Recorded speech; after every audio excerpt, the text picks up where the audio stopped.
Welcome to Talks with Tracy, with certified hypnotherapist, life coach, and licensed mental health professional, Tracy Claremont.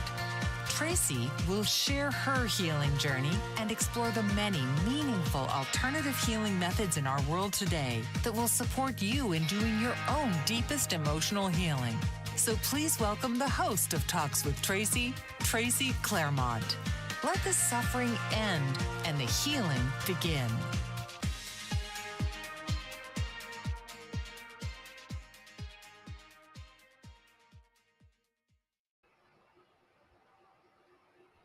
Hello and welcome to Talks with Tracy. I am your host, Tracy Claremont, coming to you live on the Bold Brave Television Network.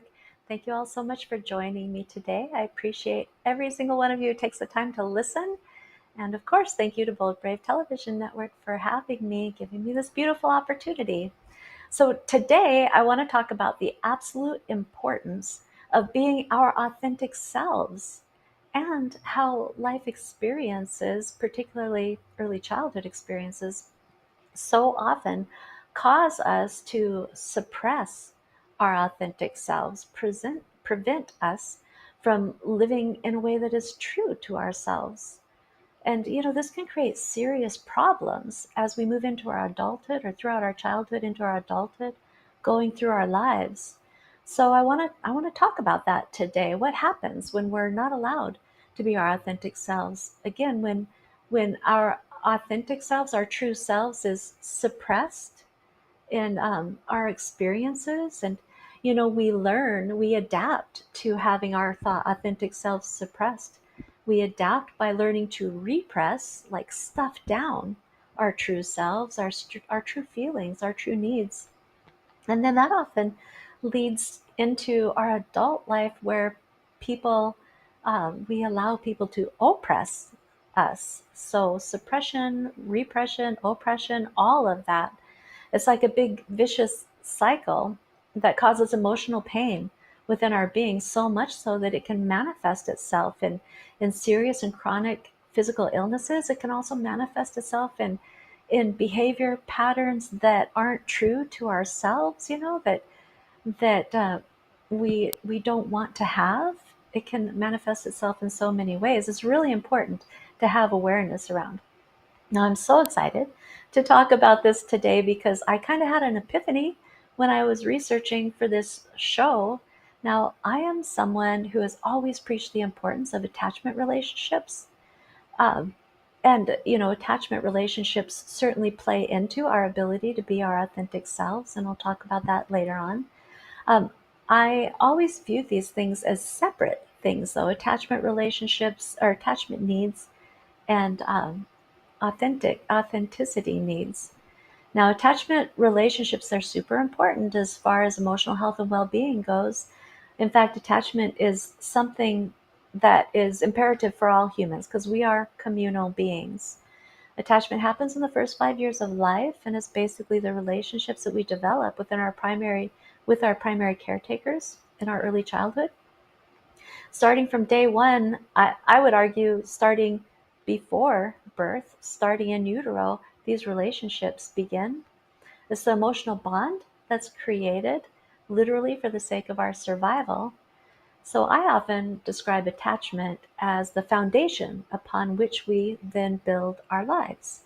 If we have early childhood experiences in relationship that are not healthy, experiences where our needs have not been met, maybe unsafe caretakers, judgmental or critical caretakers, inconsistent caretakers, those caretakers that love you one minute, hate you the next, multiple caretakers, changes in caretakers, and of course, abusive, neglectful caretakers, our foundation that we are building on, it can become cracked and unstable.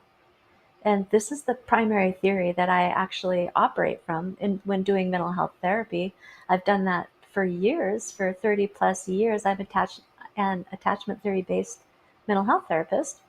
Now, I mention attachment because I always thought of it as the number one need that every human has. And it is a number one need that every human has. Everybody needs to have an emotional bond with another human being. So that attachment, it can be secure and healthy, or it can be insecure. It's critical to a child's development. I mean, this is where our beliefs about how our sense of safety in the world come from, our sense of trust, our ability to regulate emotions, a person's ability to have safe and healthy relationships, to feel safe in relationships. All of that is related to attachment, and certainly trauma experiences impact our attachment relationships. However, I never had thought that every human has a second non negotiable need for their survival. Now, recently, I have had my mind open so profoundly to the fact that our individual authenticity need is equally important to our attachment need. I'd never thought about it this way. And this actually kind of blew my mind when I really started thinking about this and learning this. It seems so obvious, right? That we have to be our authentic selves. But I never had heard it put into such meaningful terms as when I started learning from the amazing Dr. Gabor Mate. Now, Dr. Gabor Mate, he's a Hungarian-born Canadian physician. Yes, he's a medical doctor. He's an author, a presenter, specializes in mind-body connection. That's kind of rare, right? A medical doctor who specializes in mind-body connection. So, and that, by the way, is where I'm going to be starting with this discussion today, the mind-body connection, so I can lay the groundwork for our talk about the need for authenticity. Um, Anyway, it kind of almost sounds like I'm about to introduce Dr. Gabor Mate to the show. That would be so awesome. That's not going to happen. It's me today, but wouldn't that be great? Anyway, Dr. Gabor Mate, he has written several books, including When the Body Says No, The Cost of Hidden Stress. Oh my gosh, great book. I totally recommend it. He's revolutionized the field of addiction treatment. He specializes in childhood development as well. And his work emphasizes the impact of early childhood experiences, particularly early childhood trauma experiences. Um, it emphasizes the impact that early childhood trauma experiences have on our emotional and physical health. Now, much of what I talk about today is information that I've gained from listening to Dr. Gabor Mate's presentations and reading his books. So I will be referencing his work throughout the show today. So today I'm going to begin by talking about the mind-body connection. Super important, and I'm going to take that all the way around in the third segment to link it to being our authentic selves and the cost of not being our authentic selves. And then I'm also going to share the 4 major behavioral patterns that contribute to the development of disease, according to Dr. Gabor Mate. And then I'm going to close out our discussion today in the final segment by sharing Dr. Gabor Mate's what he calls the 7 A's to healing. How, the 7 areas that we can look at, key ingredients that we can really assess ourselves in to transform our lives. So that's my plan for today. Thank you for coming along. I do want to clarify before I get into this discussion that when I speak of trauma, I'm not only talking about obvious, horrifically impactful trauma like the death of a parent in childhood, or rape, or incest, or murder, natural disasters. Of course, those are all horrifically traumatic. But I'm also talking about trauma that is less obvious, but also incredibly impactful. So this is trauma that comes from having caretakers that fail to meet our emotional and physical needs. Even caretakers who may be trying their best to meet our needs, but there's circumstances that are getting in the way of that. Trauma comes in a million different forms and to a million different degrees. It's all relevant and relative to the individual. So as you listen, just see what resonates with you, what you can relate to. You may have had early childhood experiences which have created great difficulty in your adulthood. So please don't discount your own experience because it wasn't as bad as somebody else's. It's all impactful to you. So, I mean, take myself as an example. I have shared that I had huge anxiety as a child that I had no explanation for. I went into my adulthood doing my best to be someone who others expected me to be. I was a chronic people pleaser. I never spoke up for my own needs. I hid myself all the time. That is the opposite of being your authentic self. And these are all indicators of childhood trauma. Yet I was pretty much oblivious to this for the majority of my life until, of course, everything just fell to pieces. I fell to pieces because living that way is not sustainable. Um, and I was obviously, if I didn't know there was a problem, then I obviously didn't know the origins of the problem either until I did a deep dive into my own experience, my own emotional experience. Now, mine was hospital trauma, a circumstance that was outside of my parents' ability to control, but nonetheless extremely impactful.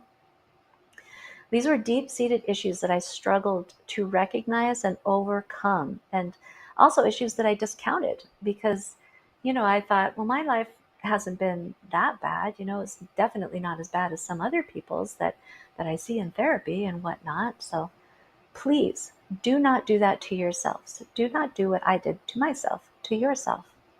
Just listen and see what resonates with you, what feels relatable as I go through what I have to talk about today. And remember also that this isn't just about healing old wounds, this is about transforming our lives. If we can understand these things and understand the impacts of these issues, we can we can literally transform our lives. So let's do that. All right, so as I said, I'm going to start the discussion today with a discussion of the mind-body connection, kind of laying the groundwork um, for our talk about authenticity.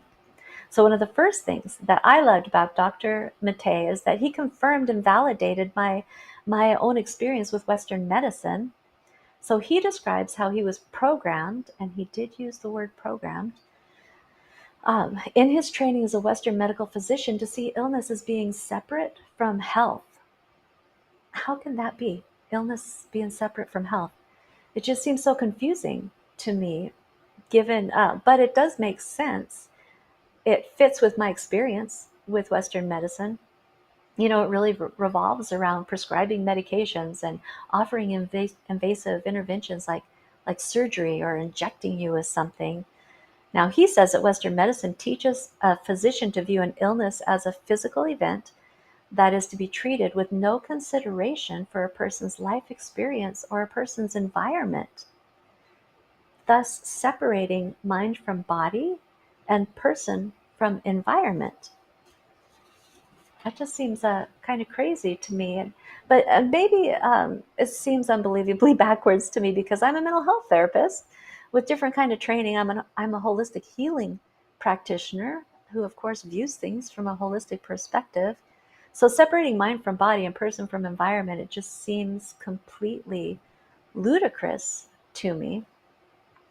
If you look at research being done today, I mean, there are numerous scientific research results that actually prove the mind body connection. So, really, we can say that Western medical practice is behind as far as modern science goes.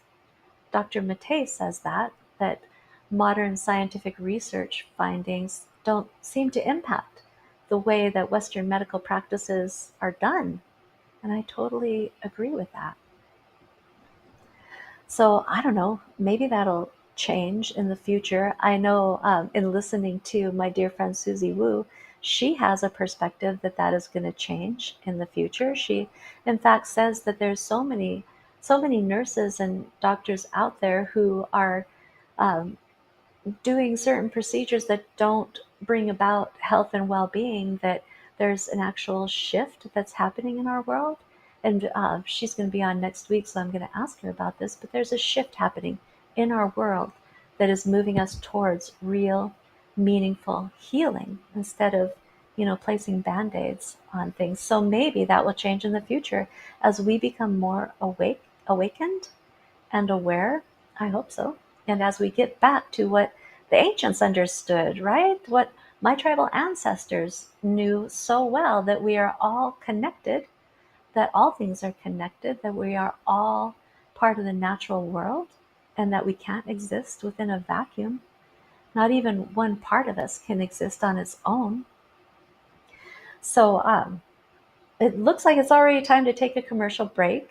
When we return, I'm going to continue talking about this mind body connection, and I'm going to give some examples of this, um, examples proven through research of this connection, really interesting connections between emotions and physiological responses. So please stay tuned for that. You're watching Talks with Tracy on Bold Brave Television Network. We'll be right back. What if there were a super tiny device that could diagnose the brain and is smaller than a single human hair?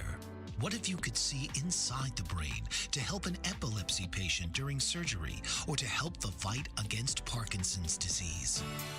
Dr. Patricia Broderick is proud to announce the Broderick Probe, a biomedical and electronic breakthrough.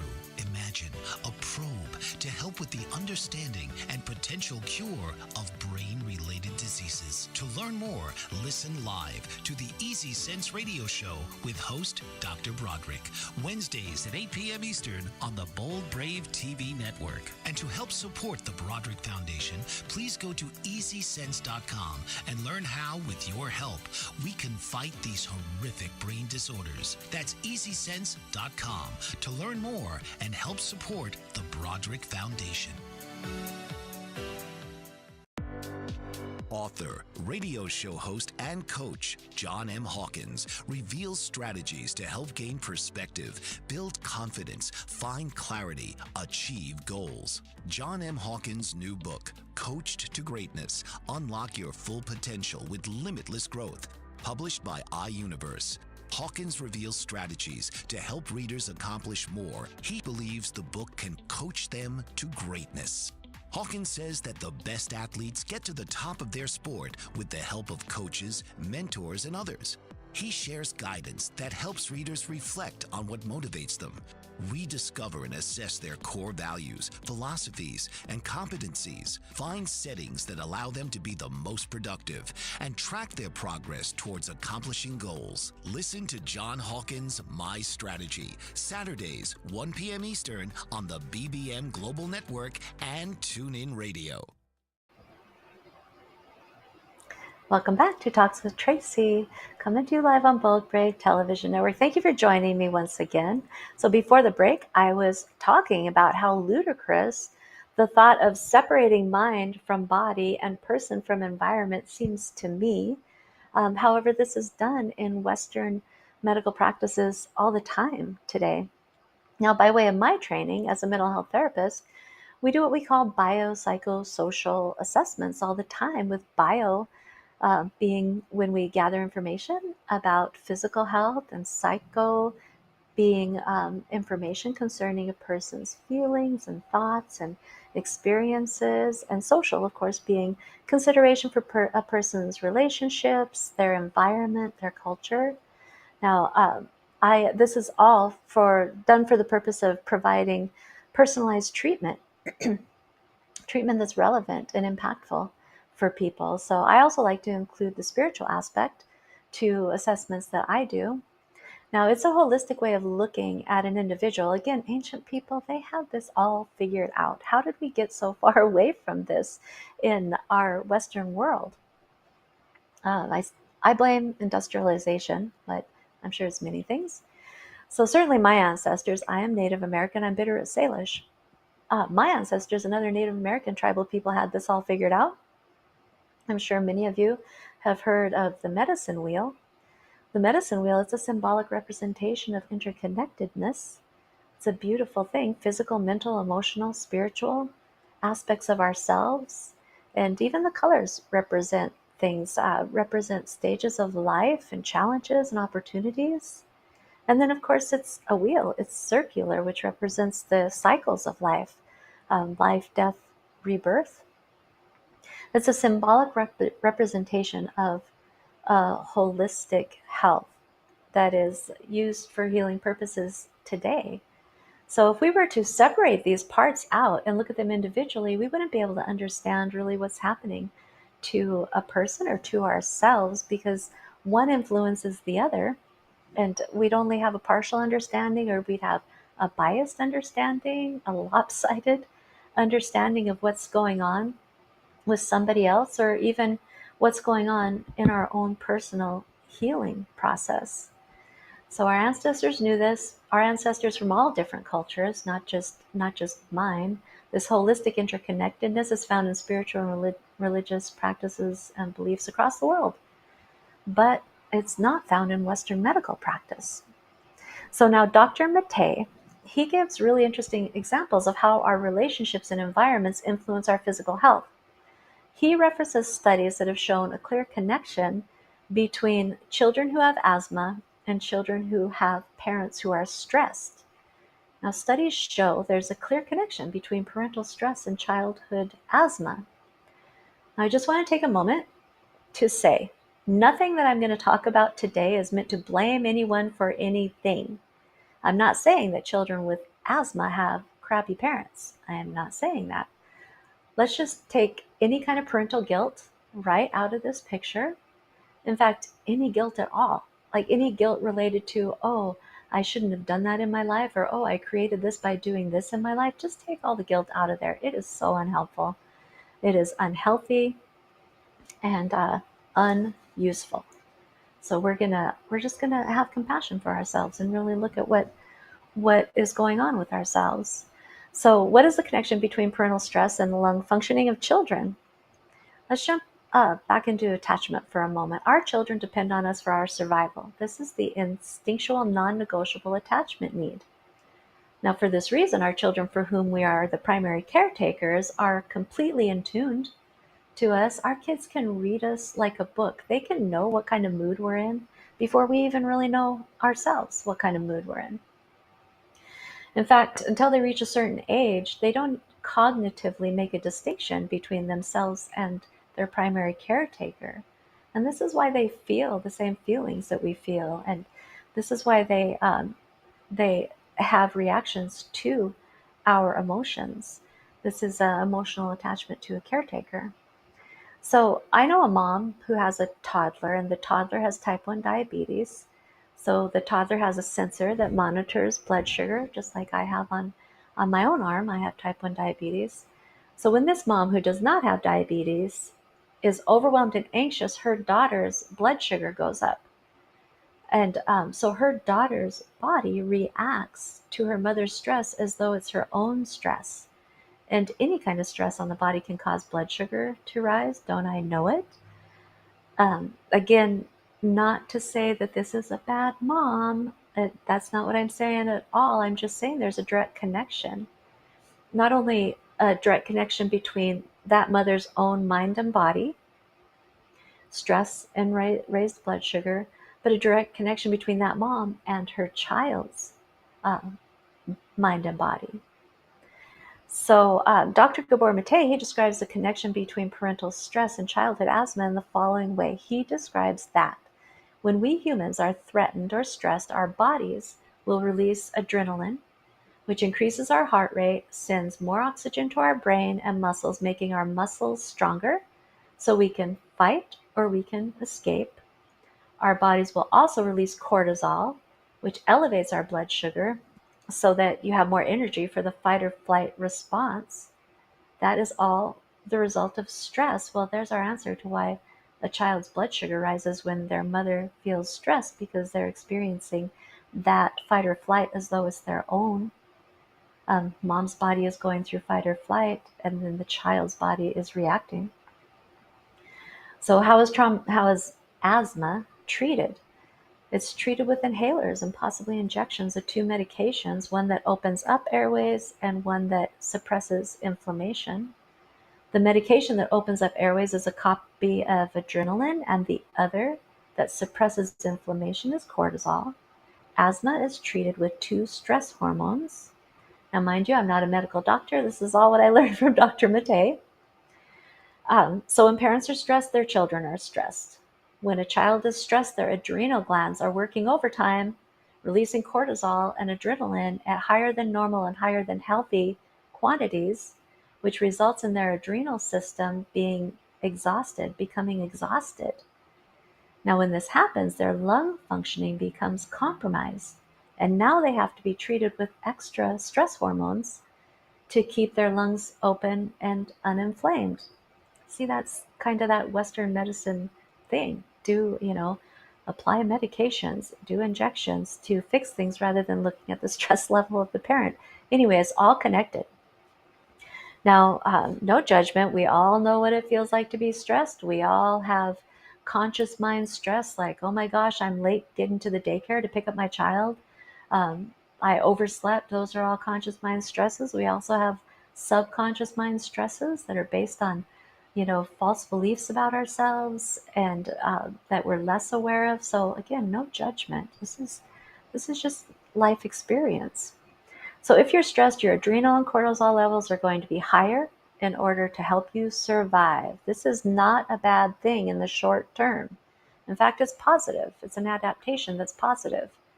But what about if it's a long-term experience? So adaptations that our body makes in the short term, the increase in adrenaline and cortisol in order to survive, it does work. It does help us to survive short term. However, when that level of stress persists, in the long term, it makes us sick, and it can cause us to have behaviors that we do not intend and that are not our true selves. So stress hormones, they have their value in acute threat situations. However, long term, the involuntary changes in the body, like increased heart rate, changes of blood flow, changes in breathing, causes us to become sick. It causes us to feel anxious and behave in an anxious manner, to be scared. And long term, that's not healthy. So Dr. Matei says, and I quote, short-term adaptation, long-term illness. So what is a short-term adaptation is actually a long-term illness. In the long term, conditions can be caused such as osteoporosis, depression, heart disease, ulcerated intestines, addiction, migraine headaches, suppression of the immune system. Okay, so ding, ding, ding, now it's getting personal. Guess who developed type 1 diabetes in her 40s? Me.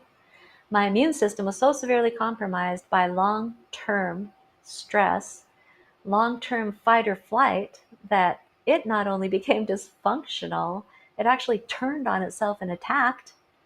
So type 1 diabetes, it's an autoimmune disorder where the immune system, which normally protects us from foreign invaders, actually turns against itself and attacks the body's own tissues. So my immune system was so compromised for such an extended period of time. I've shared about how I was in a toxic relationship for many years that it actually devoured itself. Yeah. So, just to share a personal experience for a moment, I can remember the moment, and I'm sure my sister Hiccups remembers this moment too. I can remember the moment when I had a medical crisis, when my body just finally said, no more, Tracy. I ended up in the hospital. My blood sugar was like 500. I was a mess, and I was having a medical crisis, and I came home from that experience. My then partner was still in the house because he would not leave. When I got home, he looked at me and he said, I suppose you're going to blame your diabetes on me too. And I remember looking back at him and saying, nope, I blame myself for not getting out of this toxic relationship far earlier. So in that moment, no truer words were ever spoken. Now, I will say, blaming yourself for these things, not healthy. I was totally blaming myself. I don't do that anymore. I've since forgave myself. But yeah, that was the situation. So Dr. Matei says that the reason that nobody is finding a cure for cancer is because cancer is not a disease of the individual cell. Rather, it's a disease that reflects a whole set of psycho and social relationships throughout one's lifetime. Now, he quotes a British researcher who said, and I quote, trying to find a cause of cancer while studying the individual cell is like trying to understand a traffic jam by studying the internal combustion engine. It makes no sense. So Dr. Matei, he also references this research that was done in Australia on 500 women who had breast lumps. Now, this study took into key factors in the lives of these women, specifically level of stress and level of isolation. And they looked to see if there was a correlation between which lumps developed into cancer, if there was a correlation between stress and isolation, and then who actually developed cancer in these lumps. And what this study found was actually there was no significant difference if a woman just experienced the high stress or if she just experienced the isolation. And isolation meaning um, not having any support, not having anybody to talk to about your experience, not having anybody to lean on.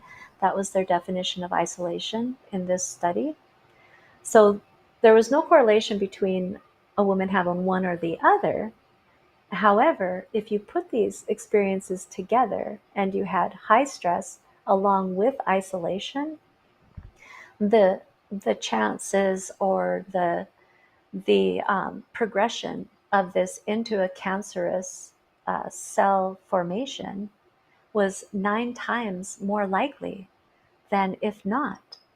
So they did show a direct correlation between mind and body and person and environment as far as developing cancer in a breast lump. So definitely, again, those things, stress and isolation, your suppress your immune system and make it harder to fight off these things. And those are the direct correlations that are true and scientifically proven. All right, it's already time to take another commercial break. Do a little self-care out there. I'm going to do the same. And I'll meet you right back here in a couple of minutes. And I'll tie this all into what this has to do with being our authentic selves. We'll be right back. Did you know that your beliefs create your entire reality, but it's the subconscious beliefs that do most of the creating? Belief shifter and life coach Shiraz can help you identify those limiting beliefs and eliminate them, often in a single session. Like it was almost instant, like I had relief right away. Creating better health, relationships, careers, and finances. Let Shiraz help you step out of safety and into awareness. Definitely something's happening. It's like a flow inside. You know, it feels good. Whether in person or online, Shiraz provides personal coaching, belief shifting. Visit Shiraz at energeticmagic.com or call 416-529-7429. Energetic Magic on the BBM Global Network, Tuesdays at 7 p.m. Eastern. Find your greater happiness. Be well. Be aware. Be magical. Are you struggling to care for elderly parents or a spouse? Do you wonder if being a caregiver is making you sick? Are you worried about taking time off work to care for elderly parents and balance work, life, and caregiving? Has caregiving become exhausting and emotionally draining? Are you an aging adult who wants to remain independent but you're not sure how? I'm Pamela D. Wilson. Join me for the Caring Generation radio show for caregivers and aging adults, Wednesday evenings, 6 Pacific, 7 Mountain, 8 Central, and 9 Eastern, where I answer these questions and share tips for managing stress, family relationships, health, well-being, and more. Podcasts and transcripts of the Caring Generation are on my website, PamelaDWilson.com, plus my caregiving library, online caregiver support programs, and programs for corporations interested in supporting working caregivers. Help, hope, and support for caregivers is here on the Caring Generation and PamelaDWilson.com. Welcome back to Talks with Tracy, coming to you live on the Bold Brave Television Network. So thank you so much for joining me once again. Before the break, I was talking about the mind-body connection, and I was giving some examples of this, research-based examples. But what does this have to do with being our authentic selves? Like, where's the connection? So it is the suppression of our authentic selves that also brings about illness and disease. Remember, I was talking about it as another non-negotiable need that we have as human beings. This is what I talk about all the time, having experiences that cause us to develop beliefs and about ourselves that are not true, and then we behave according to these false beliefs. It's the opposite of being our authentic selves. And when we're conditioned to suppress our true selves through these experiences, then this can lead to uh, illness, disease, cancer. It can lead to behaviors that we have that are not true to ourselves, that we don't feel good about, all of those things. So this was my aha moment in learning from Dr. Gabor Mate. Authenticity is a survival need. To be authentic requires you to be in touch with your body, in touch with your gut feelings, your intuition, with your feelings, with your needs. So this comes from our evolutionary history. If you think in evolutionary terms, being in touch with our gut feelings was critical to survival when living in the natural world. It's that feeling like something's watching me. I need to be on alert. I need to protect myself, those kind of things, so we didn't get eaten by a saber-toothed tiger or something. Is this saber-toothed tiger or a lion? Anyway, it was then and remains now a non-negotiable need, a requirement for our safety. It's like when we're walking at nighttime and we feel like somebody is watching us or following us. That's being in touch with our gut feelings, and it's crucial for our safety and our survival. In the same manner, it's just as important as an attachment need. And that's something that I had never really drawn my attention to. So Dr. Mate, he asks, what happens when one non-negotiable need threatens another? When authenticity threatens attachment, well, then what happens? So let's think about this. Let's think in terms of the expression of feelings. The expression of honest feelings is a means of being our authentic self, just as speaking our genuine need is being our authentic self. Children who have not yet been conditioned out of being their authentic self, they express their feelings all the time, right? If we think of babies, so this is the 18-month-old baby who expresses anger towards mom when she doesn't let her have her hot coffee drink. They throw a fit, right? They tantrum. That's what babies do. They are just, this is authenticity, authentic expression of emotional experience, authentic expression of self. They're frustrated, they're angry. But what if the mother of that 18-month-old baby had grown up herself with a parent that blew up frequently, that had frequent anger outbursts? And what if that same mother was yelled at anytime she expressed her own anger as a child? What if any showing of anger from anyone causes that mother of that baby to feel threatened and unsafe? Well, even with expression of anger from her baby, then this mother may repeatedly give the message to the child that it's not okay to be angry. That this can be done verbally or non-verbally. That message: good kids don't get angry. Kids who get angry are unacceptable to the parent. Maybe a child could experience rejection if they express anger. If this is a message that is repeatedly given to that baby, then that child will adapt by suppressing their anger. So do you see how one non-negotiable need is working against the other? They'll suppress their authentic self. They'll do this because they need that attachment with their parent to survive. They know this instinctively, so they'll suppress their own feelings, their own thoughts for the sake of attachment. And they sacrifice their authentic self, staying attached at any cost. Now, it's safer to stifle authenticity than to sever the attachment relationship. And in the long-term suppression of the authentic self, in this example, that being suppressing anger, that can then follow them through their lifetimes, through in their personal lives and their experiences with relationship. And if long term, it can manifest itself in disease. This happens sometimes without us even being aware of it. That's why it's so important to be aware of our own emotional experience.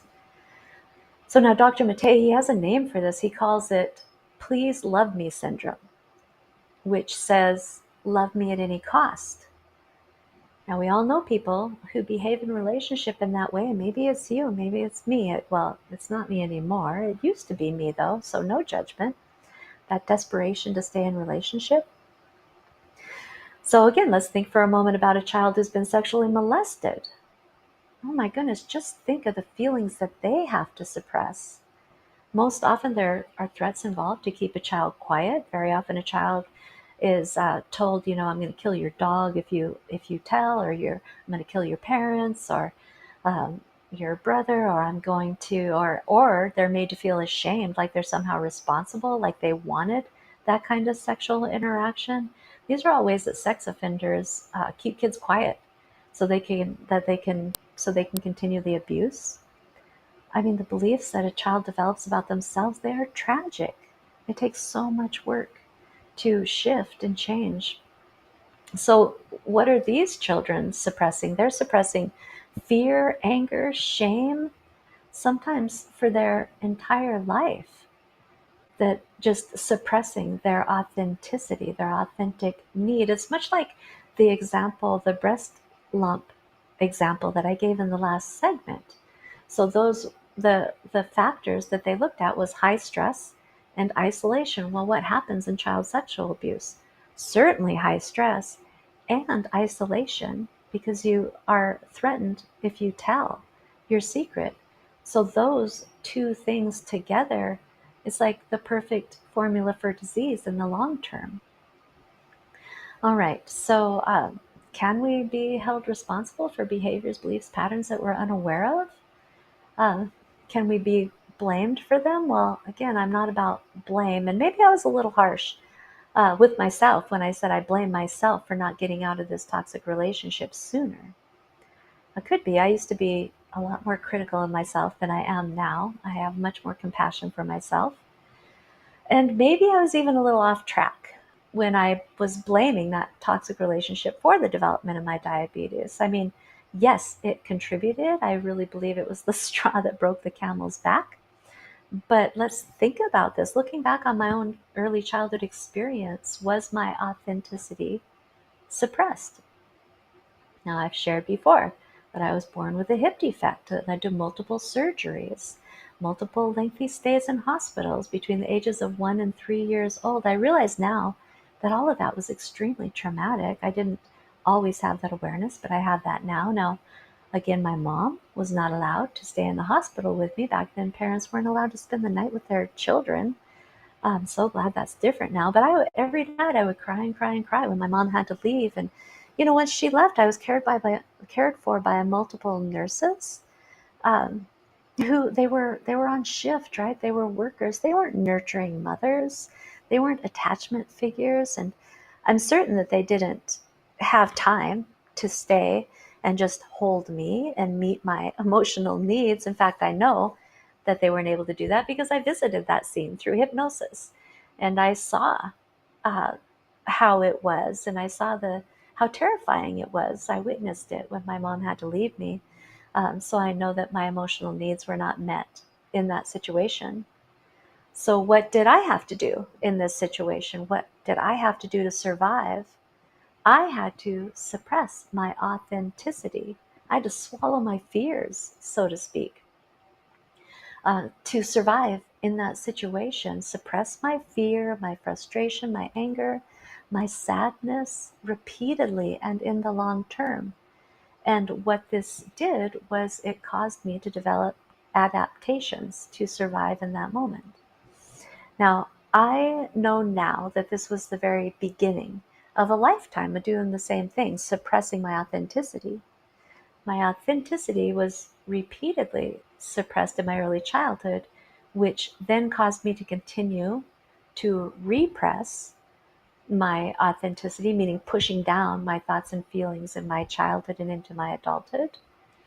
And then that left me open to um, allowing myself to be oppressed, my authenticity to be oppressed by others.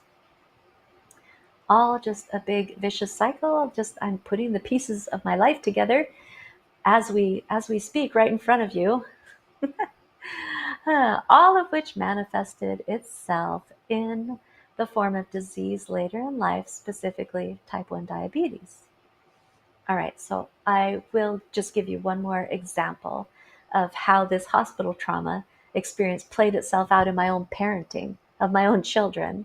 So I can tell you, I did the most beautiful job, seamless job of communicating to my children that it was absolutely not safe to stay the night at other people's houses. I mean, all kids like to do this, right? They like to spend the night at their friends' houses once in a while, especially adolescents and whatnot. Well, I did a great job of communicating how this was absolutely terrifying and not safe without really saying it directly at all. My adult kids, my kids who are adults now, they clearly got that message. They rarely spent the night at anybody's houses. And I know I communicated that by having anxiety as soon as they asked if they could stay with somebody. And then I kind of like say these things like, oh, are you sure you want it? Why don't you have them come over to our house? Let them stay here. Or I'd say, are you sure you want to do that? What if you get scared when you're there? So I was basically telling them, oh, you know what? You're going to get really scared if you go there. So, yeah, I have more awareness now. I've worked on myself. So I don't do that with the children I'm raising now. But I definitely did that to my adult children. I'm sorry. All right. So, um, Dr. Matei, he identifies 4 major behavioral patterns that he says are the primary contributors to disease. And please listen carefully, see what resonates with you. These are very important points. Number 1, automatic concern for the emotional needs of others while ignoring your own. Guilty. Number 2, suppression of so-called negative emotions, anger, frustration, sadness, hopelessness, helplessness. Guilty.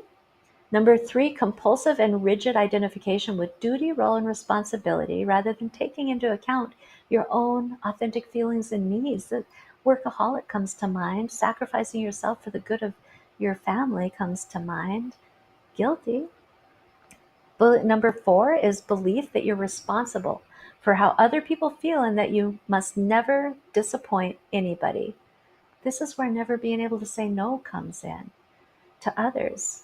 Guilty. Now, holy cow, it would have been a miracle if I hadn't developed some kind of disease or something like that. So please think of those 4 areas. What resonates with you? What do you identify with? And those are areas that we can work on and change. All right, so it is time to take another commercial break. When I come back, I'm going to be sharing Dr. Gabor Mate's 7 A's of healing. It's kind of like a roadmap for transformation, so please join me for that. We'll be right back.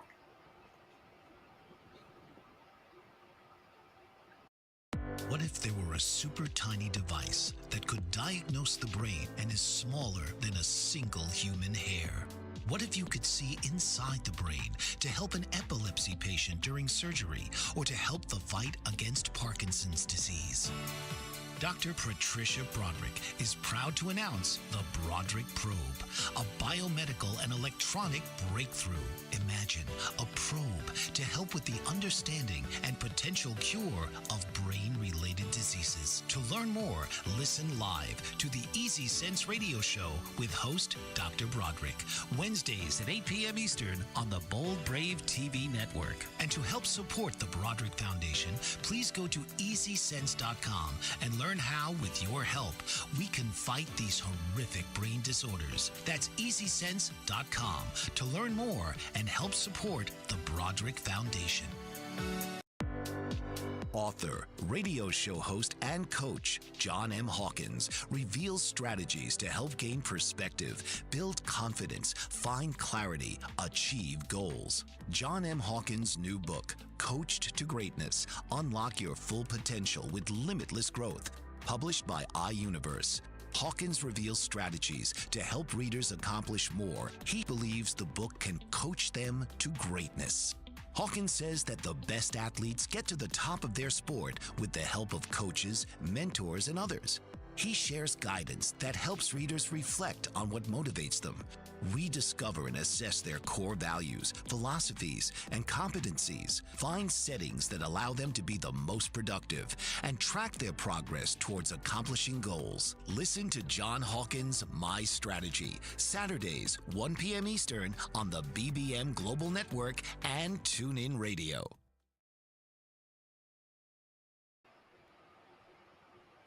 Hello, welcome back to Talks with Tracy. Thank you for joining me for this final segment today. I have been talking about the importance of being our authentic selves. It really is key in transforming our lives and, transforming our lives to be much more healthy.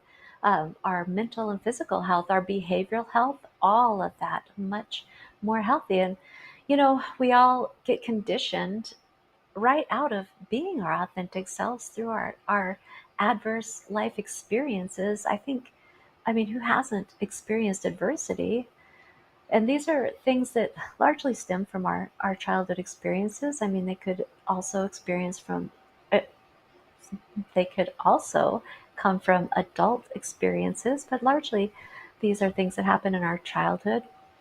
So, when you look at emotion in simple terms, we could say that emotions are really meant to welcome good, healthy, nourishing things in, or to keep threatening things out. The same is said for our immune system.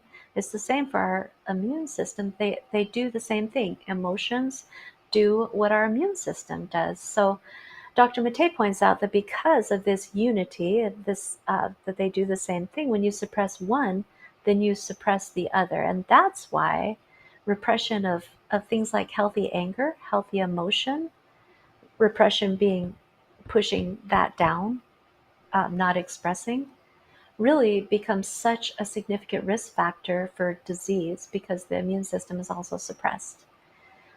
You don't have anything to fight off the foreign invaders if your immune system is suppressed.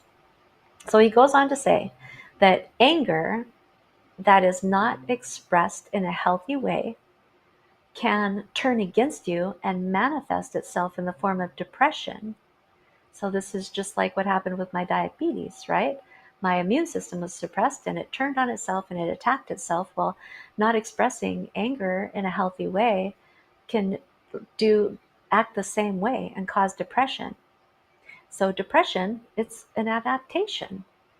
And it comes from not being seen, not being heard, feeling like you don't matter, all of these things. The adaptation for those things is often depression. So this is an adaptation that happens in the short term to survive. So in some ways, in the same way that our immune systems can turn against us, so can anger turn against us and become depression. So when you suppress your immune system, things happen. Diabetes happens, rheumatoid arthritis happens, Crohn's disease happens, colitis, fibromyalgia, all of those illnesses that are autoimmune diseases.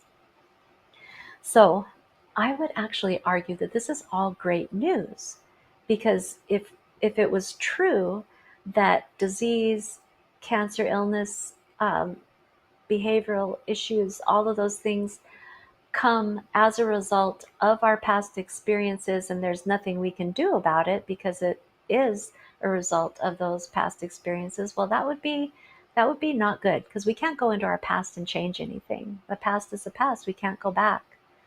But if this is actually an issue of being disconnected from our authentic self, well, that's great news, because we can fix that. We can change that. We can reconnect with our authentic selves. And by reconnecting with our authenticity, we can transform our lives. So this is great news. Have you ever heard someone say that their illness was actually the best thing that ever happened to them? I can kind of relate to that thinking. It was the development of my type 1 diabetes that became one of my most impactful teachers in my life. Dr. Mate has that book that I mentioned earlier, When the Body Says No. And he says that our body is our teacher. In this book, he poses the question, what is your body saying no to that you are not, that you didn't say no to, that you don't say no to? If you have the development of a physical illness, if you have chronic migraines, what is your body saying no to that you are not? I love that question. My body was finally saying no to people pleasing, to living according to the expectations of others, living kind of in servitude to others, putting the feelings and needs of others above my own, thinking that I was a fixer of all things, including the emotional wounds of others. My goodness, thinking that I was responsible for making other people happy. never putting my own needs first. I could go on and on and on with this list. My body finally said, no more, Tracy. What you are not saying no to, I'm going to. And I'm actually thankful for that. Again, just think about these things, see what resonates with you. Dare to make the changes, dare to do that deep dive into your emotional experience. Your thoughts, feelings, your needs matter as much as anyone else's, and you're only responsible for your own happiness. Make yourself your greatest priority. Transform your life. So I want to end today's show with a list of Dr. Gabor Mate's 7 A's of healing. Now, this also comes from the book When the Body Says No. These are 7 things that he identifies as key ingredients for healing. So just kind of listen and do your own assessment of where you fall in all of this, because bolstering all of these things will help you to be healthier. Number 1, acceptance, which means acknowledging the reality of past experience with compassion. Like I said, we can't go back and change anything. Have compassion and understanding for that. Number 2, awareness, understanding and recognizing your own thoughts, feelings, and behaviors. Super important. Number 3, anger, learning to express anger in a healthy way. Number 4, autonomy, developing a sense of self and making choices based on your own values and needs. Number 5, attachment, fostering healthy connections with yourself and others. Number 6, assertion, expressing your needs and boundaries clearly and respectfully. And number 7, affirmation, making positive statements and moving towards what is valuable to you. I love this list. Now, if I think of these 7 key ingredients, I see that really none of them existed in any meaningful way for the majority of my life. And I became sick. I had behaviors in my life, relationships that were super unhealthy, that did not serve me and I wasn't proud of.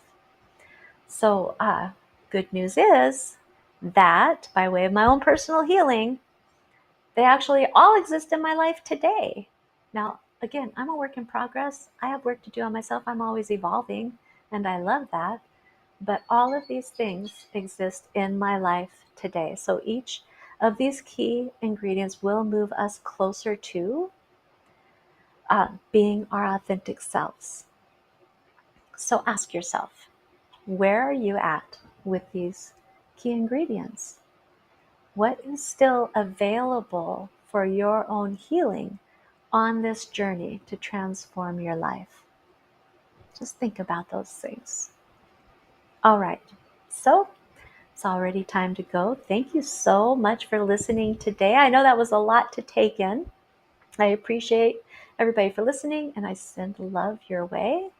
Now, please join me next week. I'm going to have my bestie on, Susie Wu, who is going to talk about, and I'm going to talk with her about how we store negative energy and emotion in our bodies, and how energy healing can clear out these pockets of stuck energy and really clear up your vessel for healing, create healing. It's going to be a fun discussion. So please join me for that, and check out my website, tcholistic.healing.com, or my YouTube channel. All of those are linked to my website. I really appreciate it. And hit me up for services if you're interested. I'd love to meet you. All right, so until next week, this has been Talks with Tracy on Bold Brave Television Network. I'll see you next time. This has been Talks with Tracy. Join us each week as Tracy and her guests will come together and realize that underneath it all, we are all the same and never alone. So join us each week and let Talks with Tracy be your safe place to land in your healing journey. Right here, Thursdays, 11 a.m. Eastern on the Bold Brave TV network.